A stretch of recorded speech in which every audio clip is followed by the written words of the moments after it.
cette année, je compte me présenter aux élections municipales. Radio WNE. Bonjour et bienvenue sur Radio WNE pour la campagne des municipales à Mulhouse les 15 et 22 mars 2026.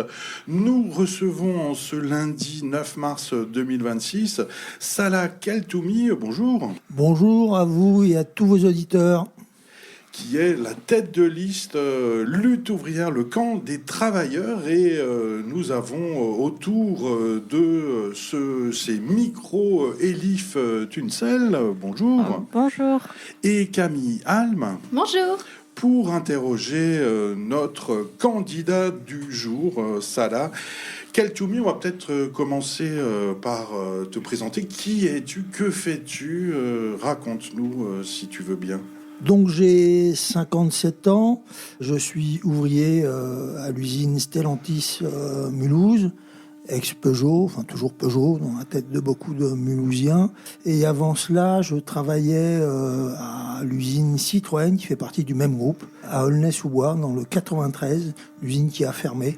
Donc voilà, j'ai fait comme un tas de travailleurs qui viennent de différentes régions de France, ou du monde d'ailleurs, de plusieurs continents, qui suit un peu, qui va là où il y a du travail. Donc voilà, je suis ici un peu par, j'allais dire, voilà, c'est les chemins du travail qui m'ont emmené ici, mais voilà. Mais j'étais déjà militant quand j'étais en région parisienne, militant pour l'organisation Lutte ouvrière. Je suis communiste depuis l'âge de 15 ans. Voilà, et je suis militant ouvrier dans les usines depuis l'âge de 19 ans.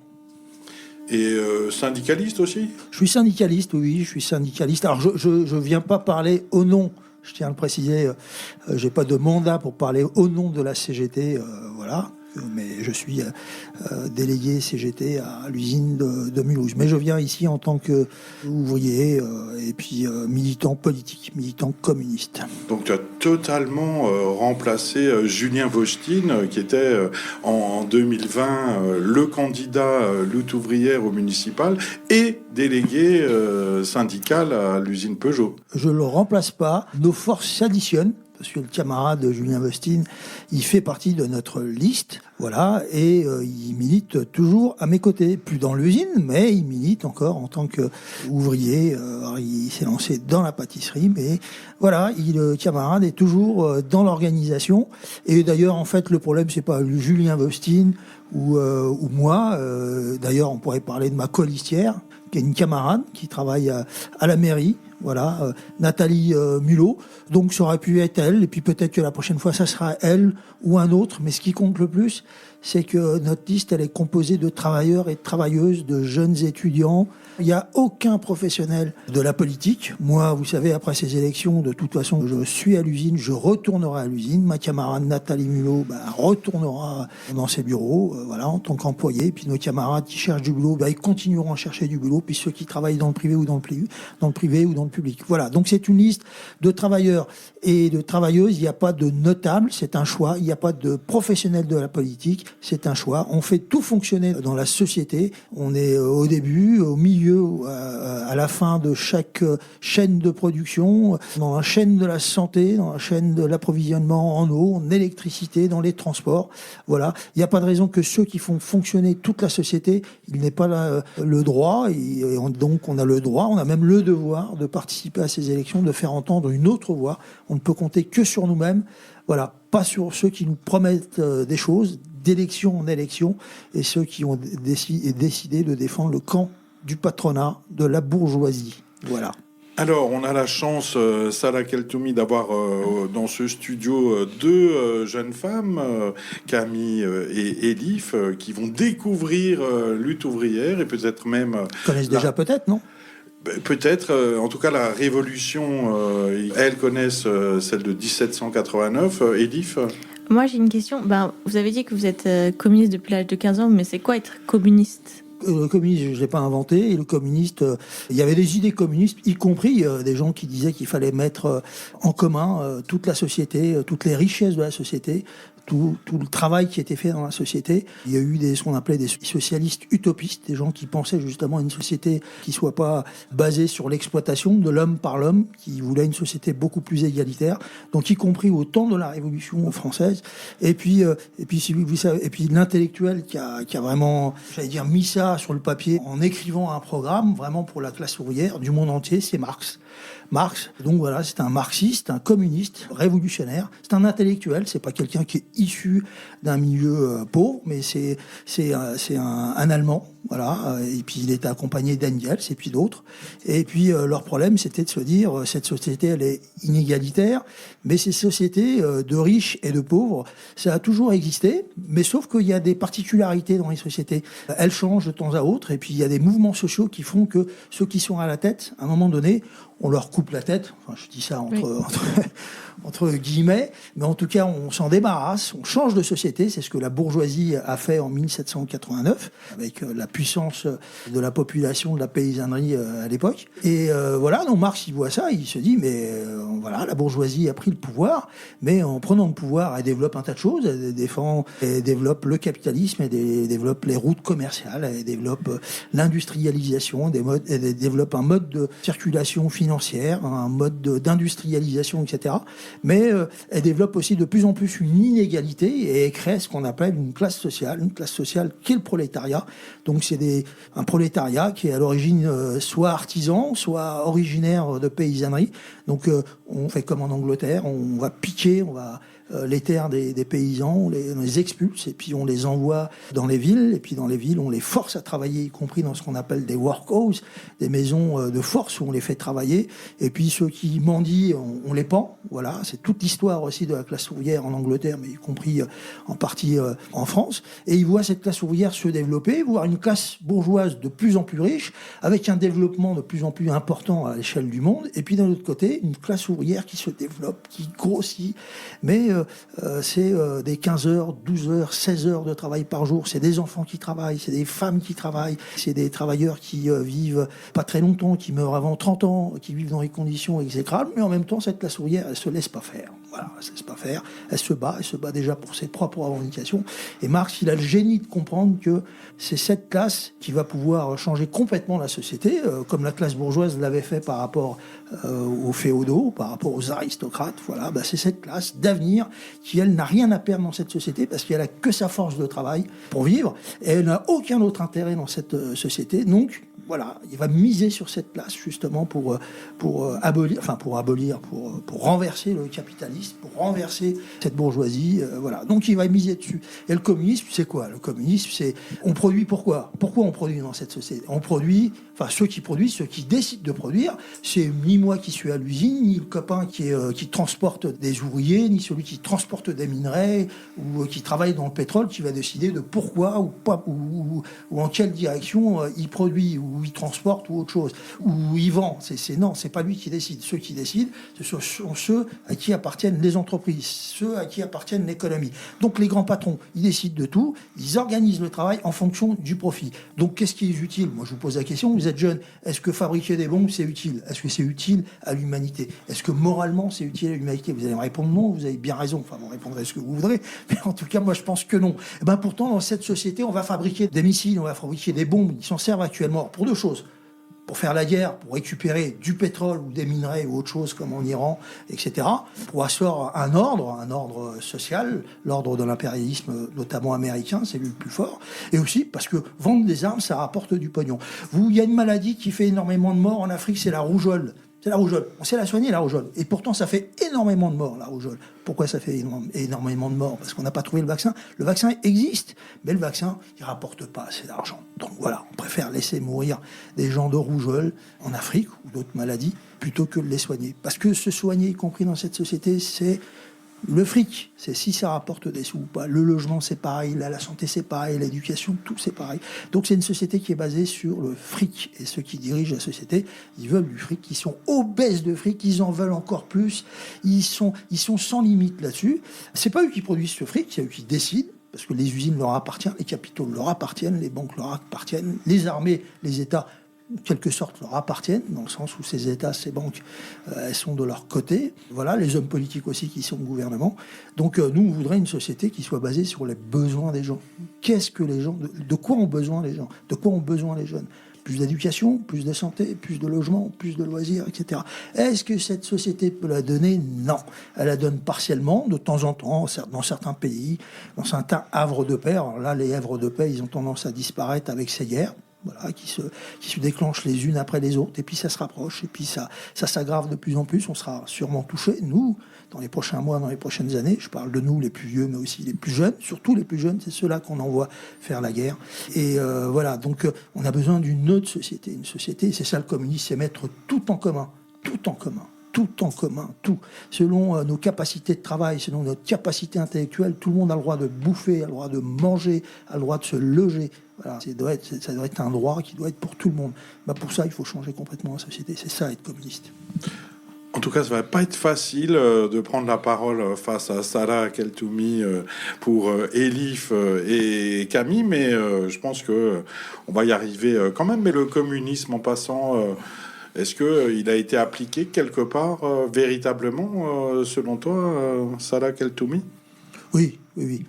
À chaque fois qu'il y a des décisions qui sont prises collectivement, même maintenant, dans des grèves ou dans des luttes, quand les travailleurs choisissent leur revendication, c'est le communisme. C'est ça le communisme. C'est quand ceux de la base, ils décident. Quand la commune... Alors, ils n'appellent pas ça communiste. Les gens n'appellent pas ça communiste, mais ils mettent en commun leurs forces. C'est ça le communisme aussi. Quand la commune de Paris, parce qu'on a parlé de 1789, quand la commune de Paris, pendant quelques mois, les ouvriers, les intellectuels, la population sur Paris se révoltent parce que les bourgeois se taillent. Parce que la guerre est perdue contre la Prusse. Donc les Prussiens arrivent avec leur armée et les bourgeois vont se planquer à Versailles, vont se barrer. Donc ceux qui défendent la ville, ça va être la population les plus pauvres. À l'époque, Paris, c'était une ville de pauvres. C'était pas une ville où il y avait des riches comme maintenant. Enfin, il n'y a pas que des riches maintenant. On a y compris des listes ouvrières à Paris. Il n'y a pas que des riches à Paris. Mais à l'époque, c'était les faubourgs parisiens, c'est Gavroche. Vous voyez tout un peu ces images, c'est les révolutions en 1848, 1871. Donc, sans être communiste, sans se dire communiste, certains se disaient socialistes, en tout cas voulaient changer le monde. Vous voyez des militants comme Édouard Vaillant, comme Louise Michel, etc. Quand ils ont pris le pouvoir à Paris, les premières choses qu'ils ont fait, par exemple, c'est l'éducation obligatoire pour les enfants. Voilà. La journée de 8 heures. Le droit de vote aux femmes.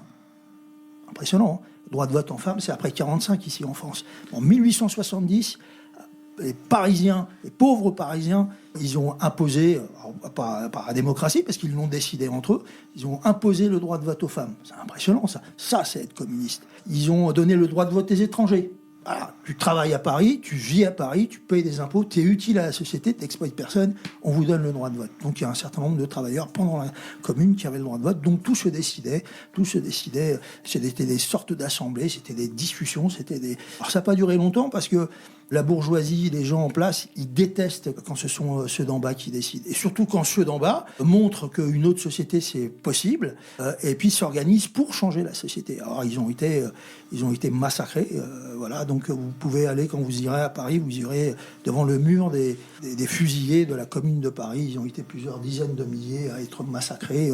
Et puis ceux qui n'ont pas été massacrés, ils ont été expulsés, puis ils ont été exilés, comme par exemple Louise Michel en Nouvelle-Calédonie.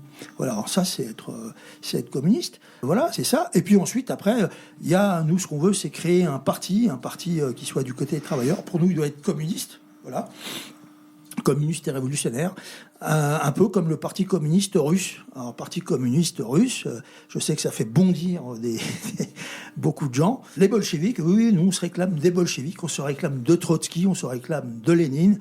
Par contre, on ne se réclame pas de Staline, parce que Staline, qui se disait communiste, qui est un bureaucrate, il a massacré les militants, il a massacré ceux qui ont construit le parti communiste bolchevique à l'origine, avant la Révolution russe, pendant la Révolution russe et après la Révolution russe.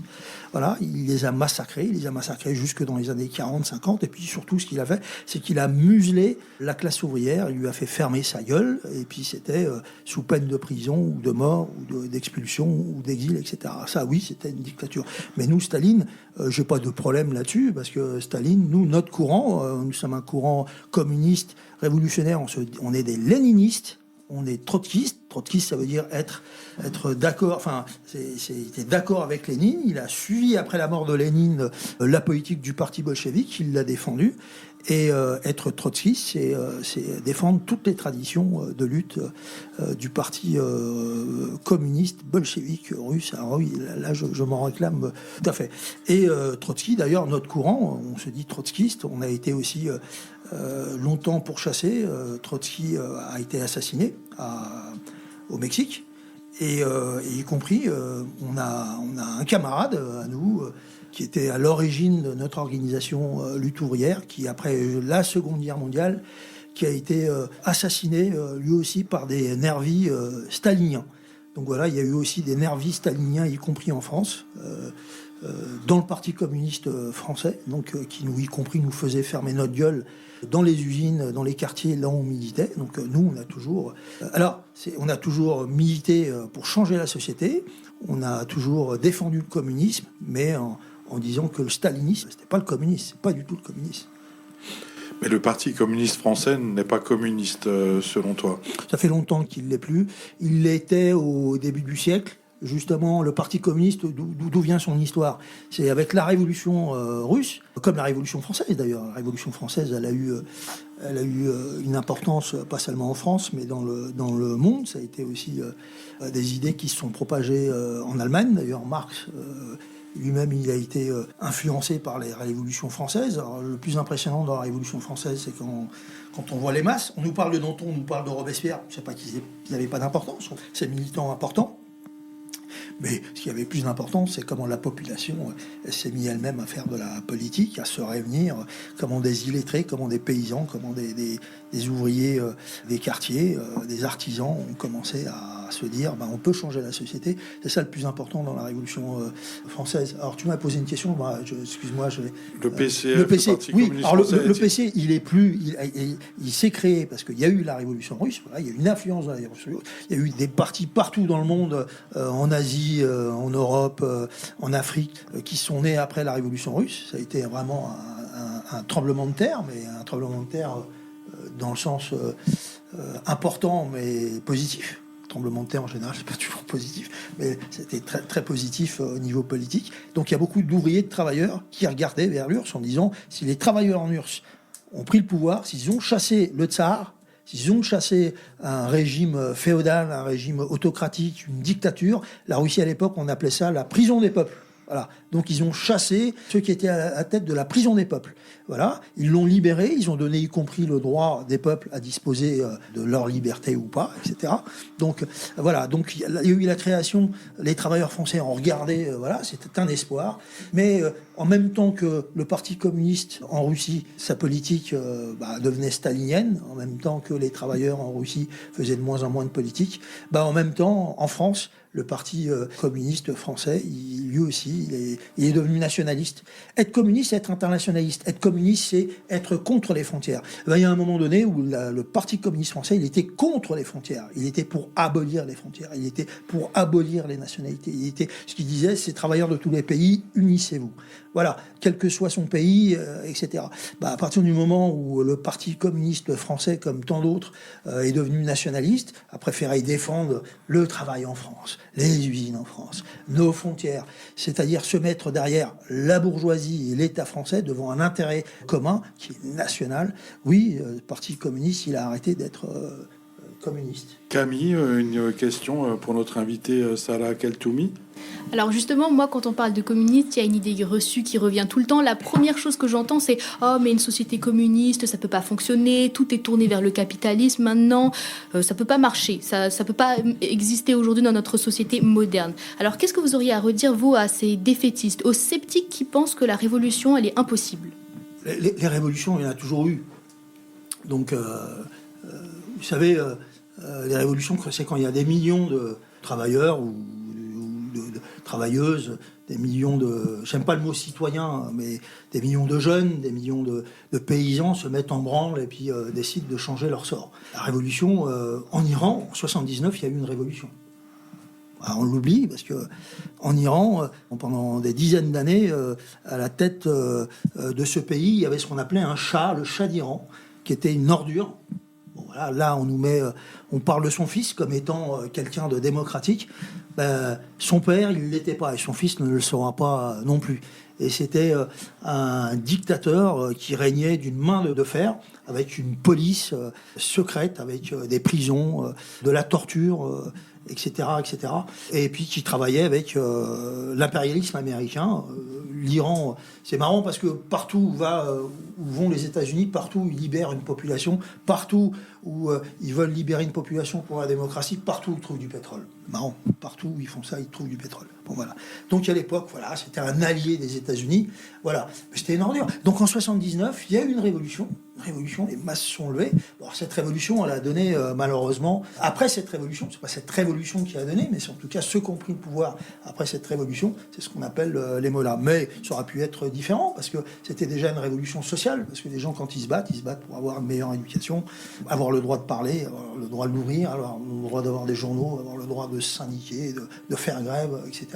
Avoir le droit le droit d'avorter, le droit pour les femmes, le droit, enfin, etc. Le droit de vote, le droit, voilà, etc. Et ça, c'était aussi des choses qui existaient pendant la révolution en 79 en Iran. C'était pas voilà. Donc, alors des révolutions, il y en a tout le temps. Est-ce qu'elles vont jusqu'au bout ou pas? Voilà. Donc des révolutions. On peut y croire ou pas y croire. Des fois, ça n'arrive jamais dans une vie. Puis des fois, il y en a qu'on... Voilà. Nous, notre génération, elle n'en connaîtra peut-être pas. Mais peut-être que la génération d'après, elle en connaîtra. Mais c'est pas parce que j'en connaîtrai pas ou c'est pas parce que j'en ai pas connu qu'il y en aura pas. Il y en a. Ça, c'est le mouvement de l'histoire. Vous en avez toujours. Il y a eu plusieurs révolutions en France. Je parlais de 48, je parlais 70 à Paris, c'était une révolution. En 89, c'était une révolution. Et voilà. Et puis, bon, voilà. En 17, il y en avait une. Et puis, voilà. Il y en a des révolutions. Oui, avec les siècles, ça dépend pas de nous. 1870, 1848. Oui. Donc, oui, non, mais si on donne les années, c'est mieux de les situer dans le siècle parce que 1800 ouais. 70, c'est pas évident que ça soit 1870. Ouais, 1870. Non, mais je parlais pour la France, mais par exemple 1979, c'est en Iran, et puis en Chine, il y en a eu en 1927, en Russie, il y en a eu en 1917, et puis ce siècle, il n'y a pas de raison pour qu'il n'y en ait pas. Il va y en avoir, parce que qu'est-ce qui provoque la révolution? C'est pas le fait que mon parti, que mon organisation, que des organisations, que des partis communistes existent ou pas. C'est pas ça qui fait qu'il y ait des révolutions ou pas. Des révolutions, c'est à un moment donné, et ça on ne le décide pas, c'est quand des populations, des millions de gens disent il y en a marre. Qu'est-ce qui peut les pousser à qu'il y en ait marre? Bon, en 68, c'était pas une révolution, c'était pas une révolution, c'était pas, voilà, les gens n'ont pas pris le pouvoir, n'ont pas décidé de prendre le pouvoir, mais en 68, je sais pas si tu as connu, Jean-Luc, j'en sais rien, ou t'étais jeune comme moi, on n'a pas connu. Voilà, mais ceux qui connaissent disent que quand ça a démarré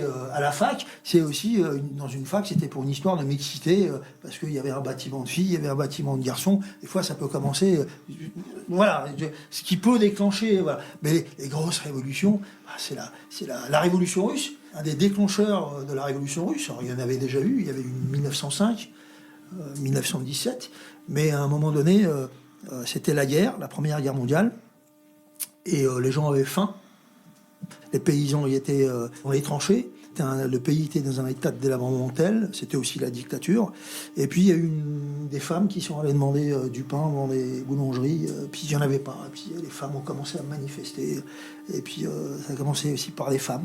Et puis les ouvriers des quartiers, les ouvriers des usines les ont rejoints en disant bon bah voilà, elles ont raison, elles défendent notre pouvoir d'achat, puis elles défendent le fait de pouvoir vivre décemment, manger décemment, etc. Alors ils avaient en face d'eux des Cosaques, ils avaient en face d'eux des soldats, des policiers qui étaient prêts à tirer, qu'on tirait. Mais voilà, les révolutions, c'est quand les populations on arrive à un tel point que de toute façon, voilà, il n'y a plus rien qui peut les arrêter. Voilà. Alors ça a toujours existé. Tu as déjà lu le bouquin Spartacus?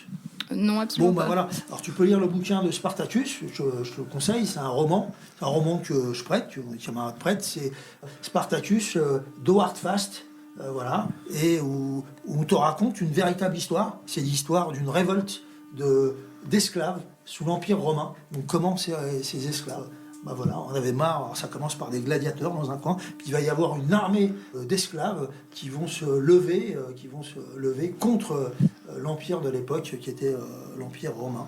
Donc voilà. Donc ça date pas d'aujourd'hui. Donc il y en aura toujours des révoltes. Des révolutions, des révoltes, c'est pas ce qu'ils font. Et comment est-ce qu'un pays qui se revendique comme communiste, pour vous, ce serait quoi la manière dont l'économie devrait fonctionner ? Puisque avec le capitalisme, le but, c'est évidemment le profit, plus de profit, comme vous l'avez déjà dit, mais le communisme, c'est comment l'organisation économique ? Alors, je réponds juste un peu, parce que j'ai pas tout à fait répondu quand même à ta question tout à l'heure. Ceux qui disent que, est-ce que le système capitaliste, il est plus viable ? Est-ce que tu penses que vivre dans le système capitaliste actuellement, pour un Ukrainien, pour un gars de Gaza, pour un gars du Soudan, pour un gars d'Érythrée, pour nous peut-être demain, voilà, faut t'imaginer dans le contexte où on va nous envoyer faire la guerre, c'est les plus jeunes qui font la guerre. N'oublie pas qu'il y a de ça quelques mois, 2 ou 3 mois, il y a un général qui est venu au Congrès des maires, parce qu'on est là dans le cadre des élections municipales, et de quoi il a causé. Il a dit grosso modo au maire, il faut que vous soyez la courroie de transmission des futures guerres. C'est-à-dire que les futures guerres, on aura besoin pas seulement de rafales, mais on aura besoin de jeunes pour aller faire la guerre. Voilà. Donc il fallait que les jeunes, vous aidiez à faire comprendre aux jeunes qu'il va falloir qu'ils se sacrifient. Donc les jeunes, actuellement dans le système capitaliste, on leur dit qu'il faut se sacrifier pour le travail. On leur dit que si tu veux un bon boulot, si tu veux une réussite, il faut que tu fasses des études, on fasse plein d'études. Puis si tu n'y arrives pas, il faut que tu t'accroches. Et puis si tu t'accroches pas, il faut que de toute façon, il n'y a pas de la place pour tout le monde. C'est la concurrence entre jeunes. Donc il va falloir que tu piques la place à celle qui est en face de toi ou toi à la place de celle qui est en face. Parce que de toute façon, il n'y a pas assez de place. Donc c'est la concurrence. C'est la concurrence. C'est ce qu'on propose là dans cette société. C'est ce qu'on propose dans cette société pour les jeunes, c'est la précarité. Bon voilà, ça c'est en France. Mais le capitalisme, la société capitaliste, c'est seulement la France. C'est le reste du monde. C'est ce qui se passe actuellement. Voilà. Donc, est-ce que vous pensez que le système capitaliste, il est bien ? Est-ce que vous pensez qu'il a de l'avenir ? Est-ce que vous pensez que le siècle dernier, c'est Première Guerre mondiale, Deuxième Guerre mondiale, des guerres coloniales, des massacres partout, etc. Bon, c'est ça le système capitaliste ? C'est la seule chose qu'il a apporté ? C'est la concurrence entre les entreprises, c'est la concurrence entre les travailleurs, c'est ça. Donc quand on me dit le communisme c'est pas viable, on n'a jamais essayé. Enfin, on a essayé un peu en Russie, mais en Russie on a essayé quelques années et puis ensuite après ça s'est pété la gueule pour différentes raisons. Parce que le communisme ça peut pas exister dans un seul pays. Le problème de l'URSS, c'est que l'URSS était isolé. L'URSS s'est fait attaquer quand même. L'URSS des travailleurs et des paysans qui ont pris le pouvoir, les paysans, ils ont récupéré les terres qui n'étaient pas eux, enfin, ils travaillaient dessus, c'était des féodaux, c'était des riches qui leur disaient, vous travaillez pour moi, les paysans, ils ont dit, nous, cette terre, on y travaille de génération en génération, on la récupère. Ils l'ont récupérée. Et les travailleurs, ce qu'ils ont fait, c'est ils ont récupéré les usines. On a dit, on va faire tourner les usines, mais pour les biens de la communauté, pour les biens du quartier, pour les biens de nos familles, pour les biens des travailleurs. Et c'est pas au service des patrons, voilà. C'est ce qui a été fait. Sauf que si tu fais ça seulement à l'échelle d'un pays, si tu es entouré, si tu fais ça dans un monde qui est capitaliste, voilà, c'est pas possible. Et d'ailleurs, c'est ce qui s'est passé, c'est que des armées européennes, après la Première Guerre mondiale, ont été envoyées en Russie. Donc une des premières choses qu'ont fait les travailleurs et les paysans, les pauvres, qui ont pris le pouvoir en Russie, c'est de se défendre contre l'armée française, se défendre contre l'armée anglaise, se défendre contre l'armée allemande, se défendre contre l'armée, voilà. De Gaulle, un de ses premiers faits d'armes, il était à la tête d'une compagnie de chars, puis il allait faire la guerre contre des travailleurs et des paysans russes. Voilà. Donc quand tu es isolé, donc là, le capitalisme, tu ne peux le concevoir qu'à l'échelle de la planète. Il n'y a pas un pays dans le monde qui n'est pas capitaliste. Il n'y en a pas un seul. L'économie, elle est partout. Si tu veux une économie communiste, c'est-à-dire une économie basée sur les échanges, sur le travail de tous, en fonction de ses besoins, en fonction de ses possibilités, de ses capacités, il y a besoin d'échanges entre les pays, mais des échanges qui ne soient pas faits entre... Là, actuellement, il y a des échanges entre pays, mais c'est grosso modo, tu me donnes ça, à tel prix. L'armée américaine, sinon on te l'envoie. On veut ton pétrole à tel prix. Tu veux pas le donner, j'envoie mon armée là-bas. C'est comme ça, c'est des échanges inégaux. Et c'est les pays les plus riches qui cassent la gueule aux pays les plus pauvres. Dans une société économique communiste, il n'y a pas de pays pauvres, il n'y a pas de pays riches. On met en commun toutes les richesses de cette société. Les richesses, les minerais, le pétrole, le gaz, les richesses naturelles, et puis le travail de tous les ouvriers du monde entier. C'est pour ça qu'on a besoin, justement, d'ouvrir complètement les frontières. Il n'y aura plus de frontières. Il faudrait qu'il n'y ait plus de frontières. Plus de frontières. Il faudrait que tout soit échangé. Est-ce que Salah Kheltoumi a répondu à ta question, Camille? Oui, merci beaucoup. C'est beaucoup plus clair maintenant. T'es sûr? Certaines, oui. Le communisme, c'était quelque chose d'assez flou. T'es devenu communiste, alors? Non, je rigole. Oh là, il faudrait que je me renseigne un peu plus. Non, je rigole. Alors, d'ailleurs, juste, je vous dis ça comme ça, je l'ai dit tout à l'heure à une radio. Le communisme, c'est pas, je dis pas que c'est une idée qui est simple, mais c'est une idée qui est pas. J'aime pas ce qui est à la mode, parce que ce qui est à la mode, souvent, c'est une histoire de fric. Ce qui est à la mode, des fois, c'est ce qui rapporte. Voilà. Mais le communiste, à un moment donné, il y avait beaucoup de militants à une époque en France, puis dans le monde, il y avait des militants ouvriers, des militants dans les quartiers, des militants dans les écoles qui défendaient ces idées. Bon, on est une minorité à le faire. Bon, ce qui fait que nos idées, pas grand monde les connaît. Ou alors, quand on les connaît par les caricatures. Et c'est pas à l'école qu'on t'apprend ce que c'est que le communisme. Non, à l'école, on t'apprend l'histoire des vainqueurs. Et les vainqueurs sont les capitalistes à l'école. Donc c'est une école, c'est une éducation un peu particulière. D'un pays à l'autre, c'est une éducation un peu particulière. C'est pas un enseignement où on t'apprend qui est Jules César, on t'apprend qui est Louis XIV, on t'apprend qui est Ramsès II, on t'apprend pas qui a construit les pyramides, qui a rapporté, qui a fait vivre tout un pays en travaillant dans les campagnes, qui a produit des machines. On t'apprend pas tout ça. L'histoire des ouvriers, on t'apprend l'histoire des riches, et parce que c'est les riches qui dirigent le monde, etc. Donc pour le communisme, c'est pareil. Donc moi, ce que je vous conseille, vous êtes jeune, ce que je conseille aux jeunes qui nous écoutent, et d'étudier le marxisme, d'apprendre ce que c'est que le marxisme. Et la meilleure façon d'apprendre ce que c'est que le marxisme, c'est bien sûr de discuter avec des militants luthériens. Donc quand vous en croisez dans les lycées ou à l'extérieur, quand on va un journal, n'hésitez pas à venir nous voir et discuter avec nous. Mais aussi lire de votre côté. Et donc il y a un bouquin qu'il faut lire, il y en a plein, hein. Mais lisez le manifeste du Parti communiste. C'est un livre, c'est le programme, c'est mon programme aussi aujourd'hui. Encore aujourd'hui, c'est mon programme. Je suis complètement d'accord avec ce qui est écrit dessus. Et c'est un bouquin qui a été écrit il y a plus de 200 ans par Marx. Voilà, il est encore d'actualité. Et c'est un programme pour transformer la société et puis pour renverser ceux qui sont au pouvoir. Voilà. Et ça explique pourquoi, ça explique comment la société tourne, comment elle s'est construite et comment on peut la changer. Voilà. Il est plus digeste que le Capital de Karl Marx, que à peu près personne ne lit jamais, même si on en parle tout le temps. Une question Moi, j'ai une question. Je pense que les Français, ils en ont marre en général, parce qu'il y a de la précarité. Même si on n'est pas sous une dictature, les lois qu'on veut pas, ça passe avec le 49.3. Mais pourquoi on se révolte pas? Pourquoi on fait rien? À ton avis, pourquoi on se révolte pas? Les grèves, moi, j'en fais pas, mais les profs, ils en fait et ils en font. Mais ça bouge pas avec les gilets jaunes. On a vu, ça bouge pas. Je sais pas. Comment on peut justement renverser le gouvernement, si vous voulez? Les gilets jaunes, moi, j'étais pas gilet jaune, mais ce qu'ont fait les gilets jaunes, d'une certaine manière, c'est de se poser. Il y a eu une hausse des prix, puis les salaires sont bloqués. Des gens qui ont des petites retraites, des gens qui sont isolés dans les petites entreprises ou qui sont retraités. Il y a eu un ras-le-bol général. Le ras-le-bol a eu lieu en même temps, mais il a eu lieu en même temps qu'il y a eu une hausse des hausses importantes des prix, alors que les salaires et les allocations étaient bloqués, qu'il y avait même tendance, quand elles sont bloquées, elles baissent. Donc il y a eu ce qu'on appelle une révolte, la révolte des Gilets jaunes. Moi, je trouvais ça bien, dans le sens où, pour la première fois, des gens qui n'avaient pas l'habitude de manifester, de se réunir et de décider entre eux, l'ont fait. Voilà. Alors, les limites des Gilets jaunes, c'est que là où ils auraient pu faire mal, là où est-ce qu'on aurait pu faire mal, là où le nœud du problème est, c'est là où tu travailles. Avec les Gilets jaunes, il n'y avait pas de grève. Il n'y a pas de grève dans les entreprises, parce que ceux qui décident, quand les prix augmentent, ce qu'il faut, c'est que ton salaire, il augmente. Et pour que ton salaire, il augmente, il faut se battre, puis il faut aller chercher de l'argent dans les poches du patronat. Et ça, c'est pas ce que les Gilets jaunes voulaient faire, la plupart des Gilets jaunes. Nous, on avait des Gilets jaunes dans l'usine, mais nous, ce qu'on a appelé, c'est, en disant que le problème, c'est pas de bloquer les ronds-points, le problème, c'est d'occuper les usines, et puis d'arrêter la production. Et arrêter la production, c'est de peser sur l'économie des patrons, en leur disant, voilà. Et puis, voilà, ça, c'était...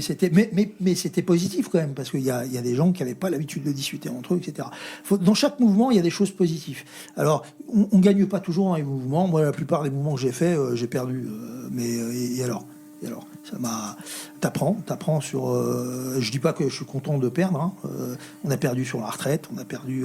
moi, j'étais dans une entreprise. On s'est bagarré contre les licenciements. On a perdu. Mais on a perdu parce qu'on n'était pas assez nombreux. Parce qu'il aurait fallu qu'on soit beaucoup plus nombreux dans l'usine, mais y compris à l'extérieur. Et puis, alors après, est-ce que c'est renverser le gouvernement? Parce que oui, j'entendais les Gilets jaunes ou autres, il faut dire Macron démission. D'accord. Alors, et si Macron démissionne, tu mets qui à la place? Voilà. Parce que c'est ça qu'il faut voir aussi, c'est que gauche ou droite, j'allais dire, entre guillemets, on les a tous essayés. Voilà. D'ailleurs, c'est pour ça qu'il y a beaucoup de travailleurs, beaucoup de jeunes qui sont écœurés, dégoûtés par la politique et qui vont voir même maintenant vers l'extrême droite en disant on n'a pas essayé. Mais tous ceux qu'on a eu à droite et à gauche, ils ont mené des politiques avec des baisses dans la fonction publique, blocage des salaires, fermeture d'usines, et puis des lois contre les travailleurs. Tu pars beaucoup plus tard à la retraite, t'es beaucoup moins payé, etc., etc. Pas d'embauche chez les enseignants, au contraire, suppression de postes, enfin tout ce qui arrive. La santé, c'est pareil, etc., etc. Et ça écœure un peu les travailleurs et les travailleuses. Et les gens se sentent un peu... Ils se disent, on s'est battu pour la retraite, on a perdu. On s'est battu là-dessus, Gilets jaunes, on a perdu. Alors, on a perdu. Alors ça démoralise. Bien sûr que ça démoralise. Peut-être aussi que pour l'instant, il y a moins de bagarres, moins de luttes. C'est aussi parce qu'il y a le chômage qui pèse. C'est que ceux qui ont du travail, ils se disent, d'ailleurs c'est le discours des patrons, ou le discours des gouvernements, ou le discours des intellectuels qui disent vous avez déjà quelque chose, vous savez, ailleurs c'est pire. On vous baisse la sécu, plus de frais, mais c'est pas grave parce que aux États-Unis c'est pire, dans tel pays c'est pire. Pareil, on nivelle vers le bas. Vous avez un boulot, bon, écoutez, pensez aux chômeurs. Et puis de toute façon, vous n'êtes pas content, mais il y en a 10 qui vous remplacent. Il y a toute cette pression, voilà. Et puis on montre aussi les jeunes, parce que comme il y a des jeunes en face de moi, à chaque fois que les jeunes ils lèvent le petit doigt, ou à chaque fois que les jeunes ils ouvrent, là il y a pas longtemps, il y a des jeunes sous forme de boutade, mais c'est bien, c'était rigolo, c'était bien. Ils ont fait une énorme piñata par rapport à la police. Oh, qu'est-ce qu'on n'a pas entendu sur les jeunes, voilà, insolents, voilà, c'est pas normal, voilà, c'est pas normal qu'on donne des subventions à ces jeunes, pas normal. Voilà. Bon, par contre, tout cela, ils nous disent que les jeunes, va falloir qu'ils marchent au pas. Alors pour l'instant, le service civique, c'est pour aller à la radio, des choses voilà, utiles, voilà. Mais ce qu'ils voient, c'est demain l'encadrement, d'abord moral et ensuite après militaire des jeunes pour aller faire la guerre. Donc tout ça, ça pèse énormément. Laissez parler la jeunesse. Est-ce que vous avez envie de poser des questions à Salah Keltoumi? Alors, vous n'êtes pas obligé de me poser des questions, vous pouvez me dire aussi ce que vous en pensez. Hein. Alors, ce que j'en ai pensé jusqu'à maintenant, c'est vrai que le communisme, c'est quelque chose que vous avez raison, on n'a que peu étudié en cours, et la plupart du temps, c'est surtout pour le diaboliser par rapport à Staline, etc. On fait passer les communistes pour les grands méchants de l'histoire. Et cependant, il y a un sujet qui, moi, particulièrement me tient à cœur, je ne sais pas pour toi, Elif, c'est le féminisme. Et justement, il y a une branche du communisme qui s'appelle le féministe marxiste, avec notamment sa grande figure, la militante Angela Davis. Est-ce que vous avez un point de vue sur le féminisme marxiste? Moi, quand on me parle de féminisme, le premier nom qui me vient, c'est pas Angela Davis. Voilà. C'est moi, ce qui me vient en esprit, c'est plutôt Clara Zetkin ou Rosa Luxembourg, ou je disais beaucoup plus loin Louise Michel. Voilà. 1917, voilà. Les femmes ont le droit de vote. Voilà. Les femmes... En Union soviétique? Oui. 1917. Voilà. Avec la Révolution. On ne parle pas de la Russie, on parle de la Révolution. Les femmes ont le droit de vote. Bon, voilà. Donc ça, c'est... voilà. Donc moi, le féminisme, on ne peut pas le défendre. On ne peut pas le défendre, le droit des femmes. Allez, si on peut défendre. Mais je veux dire, si on n'est pas contre le système capitaliste, si on n'est pas pour la destruction du système capitaliste, les femmes, elles seront traitées comme elles sont traitées maintenant. Voilà. Elles sont traitées comme les migrants, elles sont traitées comme les jeunes par rapport aux vieux. Voilà. Elles seront discriminées au travail, dans la vie de tous les jours, parce que le système capitaliste, il fait que de toute façon, il faut diviser dans le monde du travail. Il faut diviser les travailleurs, la population. Il faut la diviser. Le féminisme, au début du siècle, dans le mouvement ouvrier, c'était de dire que les femmes doivent avoir le même salaire que les hommes. Qui n'était pas le cas, ce qui n'est toujours pas le cas. Moi, je travaille à Mulhouse, les femmes sont payées moins que les hommes. Voilà. Pourtant, c'est un grand groupe qui reçoit des subventions. C'est valable partout. Hein. Mais, voilà. Et puis, mais au début du siècle, le mouvement ouvrier, les marxistes, ils se sont bagarrés pour que les femmes soient les égales des hommes, voilà, au niveau salaire, au niveau conditions de travail, mais aussi au niveau vie de tous les jours. Il n'y a pas de raison que ce soit la femme, parce qu'elle accouche, pas de raison que ce soit elle qui s'occupe des enfants. Voilà, mais pour que... il y a l'arriération qui a en tête des hommes, mais aussi il faut créer une société. Par exemple, en Russie, je vous donne cet exemple, en 17, malgré les difficultés de la guerre civile, c'est là où le pouvoir bolchevique, le pouvoir des travailleurs et paysans, ont créé les premières crèches. Voilà, pour justement qu'on puisse s'occuper des enfants, que ce soit quelque chose qui soit fait par la société en général, et puis pas par la femme toute seule dans son appartement, dans sa maison, en plus de ses tâches ménagères, en plus de machin, en plus de ceci, etc. Donc ça c'est quelque chose que la société doit prendre en main. On pourrait peut-être quitter l'Union soviétique, en 1917, la Russie plutôt, et revenir à Mulhouse en 2026 pour ces élections municipales. Lutte ouvrière, Salah Keltoumi, dont tu es tête de liste pour les élections municipales de Mulhouse les 15 et 22 mars 2026. En fait, ça sert à quoi de se présenter ? Est-ce que vous voulez changer les choses à Mulhouse, ou c'est que le monde entier qui doit basculer? Qu'est-ce que vous voulez faire à Mulhouse? Il n'y a pas de havre de paix. Il n'y a pas de village d'Astérix. Voilà. Et puis quand il y en aura de moins en moins. Alors, il y a des villes riches. Vous allez à Neuilly, la ville de Sarkozy, voilà, il y a beaucoup moins d'HLM, beaucoup moins de quartiers pauvres. La ville est beaucoup plus riche, voilà, et même quand les riches là-bas payent des taxes foncières, voilà, ils peuvent faire beaucoup plus de choses dans leur ville. Des villes ouvrières comme Mulhouse, il y a de moins en moins de pognon, il y en aura de moins en moins. Donc les choix, de toute façon, même si on est un maire, j'allais dire entre guillemets, sincère, qui a envie de faire des choses, de toute façon, à part augmenter les taxes foncières et puis choisir à qui il donnera son argent au niveau des subventions, il pourra pas faire grand-chose. Voilà. Alors, c'est pas qu'on n'a pas de programme sur Mulhouse. Si on avait des choix à faire, si on était élu, on aurait des choix à faire. On les ferait avec, de toute façon, la population. Quand c'est une minorité qui décide à la population, quand c'est une minorité qui décide de choisir la place de la majorité, ça pose toujours des problèmes. C'est comme à l'usine, hein, on décide à la place des travailleurs. Dans une mairie, souvent la mairie décide à la place des travailleurs, etc. Or, qu'est-ce qu'on ferait ? Bien sûr qu'on donnerait plus de subventions aux associations, bien sûr que c'est la culture qu'on prioriserait, bien sûr que c'est les logements sociaux qu'on mettrait en priorité, bien sûr que c'est la santé qu'on mettrait en priorité, bien sûr que c'est l'augmentation des salaires de ceux qui travaillent dans la fonction publique, dans la mairie qu'on mettrait en priorité, bien sûr. Est-ce qu'une mairie a les moyens de faire tout ça ? Elle a les moyens politiques, si elle voulait, d'être aux côtés de tous ceux qui se battent pour ça. Voilà, d'agréger les luttes, et puis de pousser aux luttes, et puis de solidariser des luttes, et puis de défendre, d'être le relais de la population. Mais alors on a le même programme partout. Mulhouse n'est pas une ville particulière. On nous parle, Mulhouse, c'est une ville où il y a très peu de médecins qui viennent s'installer, et puis beaucoup de médecins qui partent à la retraite. C'est pareil partout, c'est pareil à Strasbourg, c'est pareil à Paris, c'est pareil partout.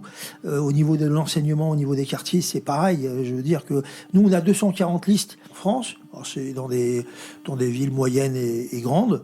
Voilà, ça peut aller Grenoble, Saint-Étienne, Lyon, quelques arrondissements de Paris, Strasbourg, Colmar, Ensisheim. Voilà, c'est plus petit, mais on a aussi une liste là-bas. Partout, on a pu faire des listes. Voilà, on a le même programme partout. Voilà, parce qu'on pense qu'il n'y a pas de différence entre eux. D'ailleurs, moi qui travaille à Mulhouse, moi qui travaille dans une usine à Sausheim, dans l'usine, on est des gens qui viennent de toute la planète, on est plus de 50 nationalités, il y a des gens qui ne travaillent pas qu'à Mulhouse, il y a des gens qui travaillent partout. Voilà. Et quand on discute avec les salariés, partout ils vous disent qu'ils ont des problèmes de salaire, de logement, ils ont des problèmes de santé, de soins, et puis ils ont un gros problème, c'est l'avenir de leurs enfants. Alors ça, est-ce qu'on peut ne pas en parler ? Alors il y a des maires qui ont décidé de ne pas forcément en parler dans leurs élections. Alors c'est un peu beaucoup d'hypocrisie, je trouve, parce que c'est les mêmes qui des fois soutiennent les gouvernements en place. Donc quand on soutient des gouvernements, quand on soutient des lois anti-travailleurs, et puis quand on dit localement, ça n'a rien à voir. Si, ça a à voir. Si là-haut il y a des lois dégueulasses, si là-haut on décide de filer le fric à plus de 200 milliards aux plus grosses entreprises. Donc ça veut dire que ces 200 milliards ne ruissellent pas au niveau des mairies. Donc voilà, c'est un choix. Donc soit on est d'accord avec le gouvernement, soit on le dénonce. Mais si on le dénonce pas, si au contraire on accrédite ce qu'il fait, bon voilà. Donc il y a plusieurs maires qui ont décidé de cacher leur étiquette. Nous, c'est pas notre cas. Donc on a le même programme partout parce que le problème des travailleurs, il est le même partout. Et en plus, il y a peut-être quelque chose peut-être que ça commence à percuter dans la population, mais on est quand même proche d'une guerre. Voilà, on est quand même, que vous le vouliez ou non, les dés ont été lancés, les dominos tombent les uns après les autres. Le Moyen-Orient est à feu et à sang, des dizaines de pays qui sont touchés, l'Afrique c'est pareil. Peut-être bientôt la Chine, peut-être bientôt aussi l'Europe. Alors dans combien de temps? Je ne veux pas faire l'oiseau de mauvaise augure. Donc c'est difficile de ne pas discuter de notre avenir, de la guerre. On peut parler des espaces verts ici à Mulhouse, mais en Ukraine, à Kiev, ils parlaient sûrement des espaces verts. Peut-être qu'ils en causaient. Alors, je ne sais pas s'ils causaient des pistes à vélo ou j'en sais rien. Il y a des maires qui devaient parler. Alors que les bombes, les bombes pleuvent maintenant. Mais les bombes, elles sont aussi le fait de gouvernements d'extrême droite. Souvent, et les travailleurs, ils votent de plus en plus à l'extrême droite et de moins en moins à gauche, ou alors ils votent plus. Est-ce que c'est pas ça la révolution qui arrive? C'est des choix électoraux qui nous amènent à l'extrême droite. C'est le cas déjà aux États-Unis, en Argentine, en Hongrie, les élections en Allemagne. Enfin, l'extrême droite gagne des voix partout en Europe. Comment lutter contre ça? Est-ce que c'est seulement possible? Est-ce que il y a une alternative à gauche pour les électeurs et les électrices aujourd'hui? Alors, les bombes, c'est pas que l'extrême droite. Les bombes, c'est pas que la droite. Trump envoie bombarder l'Iran, d'accord, mais faut pas oublier qu'Obama, qui était démocrate, il a aussi envoyé des armées en Irak et en Afghanistan. Avant lui, Bush. Il y en a qui disaient qu'avec Obama, qui est démocrate, ça allait changer. Mais non. La politique, c'est une politique du système, c'est pas une politique d'un homme ou des hommes, c'est le système capitaliste qui est comme ça. Quand on arrive à gagner économiquement à coup d'OPA, à coup de vente, à coup de concurrence dans tel secteur d'économie, on le fait, mais à un moment donné, quand il faut des minerais et quand il faut se les accaparer, si le pognon, la finance, les banques, ça suffit pas, on va se les accaparer par les armes. Et voilà. Et on va arriver doucement vers la fin de cette émission, mais peut-être qu'Elif... tu as une dernière question à poser à Salah Keltoumi de Lutte ouvrière? Non, mais je pense devenir communiste. Ah faut qu'on discute. Non, mais elle rigole beaucoup en disant ça. Tu rigoles beaucoup en disant ça ou? Ah, d'accord. Bon. Et Camille, est-ce que tu aurais envie encore d'échanger avec Salah Keltoumi? Alors non, mais je vous remercie vraiment énormément pour la quantité d'informations que vous nous avez données, puisque je vous avoue que le communisme, j'y avais jamais prêté plus d'attention que cela. Et même si le féminisme est quelque chose qui m'intéresse énormément, je ne m'étais jamais penchée non plus sur le féminisme marxiste, mais j'adhère énormément aux idées à de nombreuses idées dont vous avez parlé. Il faut continuer la discusce. Non, mais ce que je veux dire par là, c'est que ce serait dingue de pas discuter de ce qui peut nous tomber sur la gueule dans les mois prochains. Alors, la campagne électorale, elle est faite aussi pour ça. Parce que le problème des campagnes électorales, c'est quand des militants professionnels vous disent « Faites-nous confiance, votez pour nous, on va changer les choses pour vous ». On pense que... D'ailleurs, on le voit élection après élection, ça ne marche pas. Ça ne marche pas. Et donc, il faudrait que la population, les travailleurs, prennent leur vie en main, prennent les choses en main, parce que jusqu'à maintenant, tout ce qui a été fait, ça va contre leur intérêt. Alors, c'est pas simple, parce que ça veut dire faire de la politique. Alors, pareil, on nous a mis dans la tête que faire de la politique, c'est pendant les élections, c'est ceux qui se présentent. Alors, nous, le fait qu'on arrive à monter une liste avec plus de 55 travailleurs et travailleuses, des gens qui, pour certains, n'ont pas l'habitude ou ne sont jamais forcément posé des questions de travailleurs, mais qui se sont dit, voilà, par les temps qui courent et puis parce qu'ils nous tombent sur la tête, eh bien oui, il faut défendre un programme qui défende nos intérêts. Voilà. Le fait de le faire, c'est une démonstration, c'est dire que c'est possible, voilà. Et puis il faut le faire, on n'a pas le choix. Donc la politique, ça ne s'arrête pas aux élections législatives, c'est un épiphénomène. Les élections municipales, c'est un épiphénomène comme toutes les élections. Voilà, on fera nos comptes, on verra les évolutions, y compris dans le pays. Mais ce qui compte, c'est que dans la jeunesse, parmi les travailleurs, les travailleuses, parmi les chômeurs, parmi les étudiants, beaucoup se disent le monde, il va mal, il va aller de plus en plus mal. Qu'est-ce qu'on peut faire pour le changer ? Voilà. Mais ça dépend de nous, si on fait de la politique ou pas. Alors nous on pense que c'est en construisant un parti communiste révolutionnaire qu'on arrivera à trouver les ressorts pour changer cette société. Mais en tout cas, c'est des questions qu'il faut se poser. Voilà. Et c'est ce qui est le plus. Voilà. Donc c'est ce qu'on défend dans toutes les élections, et c'est ce qu'on défend dans ces élections aussi, et y compris municipales, malgré tout les reproches qu'on peut avoir. Et oui, la révolution est en marche, du moins pour Salah Keltoumi, notre invité tête de liste lutte ouvrière, le camp des travailleurs, pour les élections municipales des 15 et 22 mars 2026 à Mulhouse. Et donc, voter pour lutte ouvrière n'amènera peut-être pas la révolution, parce que y a, malheureusement pour vous, il n'y a pas de score incroyable à attendre. Donc, c'est en dernier mot, la révolution, on y arrive comment si ça passe pas par les élections ? Oh, ça passera pas par les élections. Vous verrez, la révolution, vous la ferez, on la fera, ou vous la verrez. La révolution, elle arrive, des fois, on s'y attend pas. Par contre, quand elle a lieu, la révolution, oui, il faut qu'on la prépare en avance, on peut la préparer. Qu'est-ce qu'on va y défendre dans cette révolution ? Qu'est-ce qu'on va y défendre ? Voilà. Est-ce qu'on pense qu'il faut remplacer Macron, il faut mettre quelqu'un qui de mieux que lui, plus à gauche, plus à droite, voilà. Voilà. Dans cette révolution, il faut que les travailleurs, les travailleuses, ils prennent le pouvoir. Nos concurrents, ce sont ceux qui dirigent cette société. Et ceux qui dirigent cette société, ce sont les Pinault, les Bolloré, les Bettencourt, tous ces grands patrons. C'est eux qui font la loi et le beau temps. Donc c'est à eux qu'il faut prendre le pouvoir. C'est à eux qu'il faut prendre. Il faut prendre en main l'économie. Donc voilà. Alors ça, on peut en discuter avant. Voilà. Mais la révolution, elle aura lieu. Je serai peut-être plus là. Vous serez peut-être plus là. Mais en tout cas, des jeunes vont la connaître forcément. Merci beaucoup, Salah Keltoumi, tête de liste lutte ouvrière, le camp des travailleurs au municipal de Mulhouse. Merci Camille, merci Elif, et rendez-vous. Merci Jean-Luc.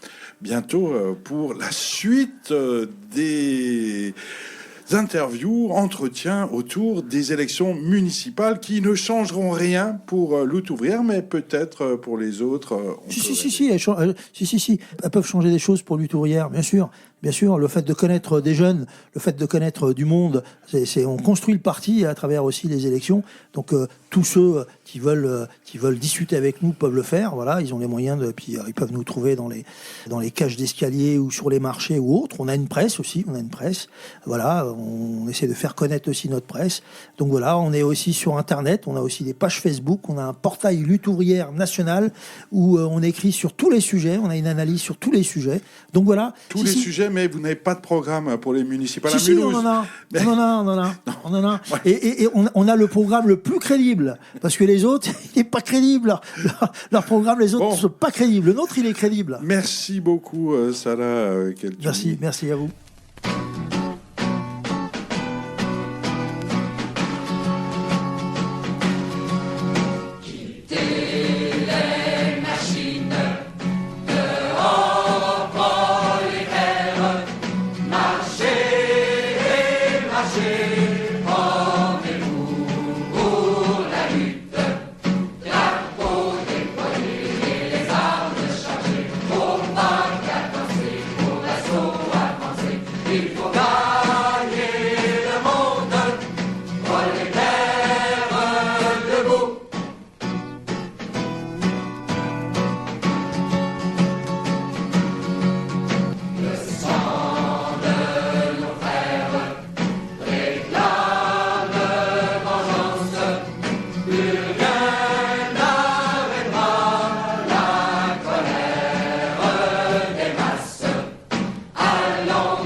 cette année, je compte me présenter aux élections municipales. Radio WN.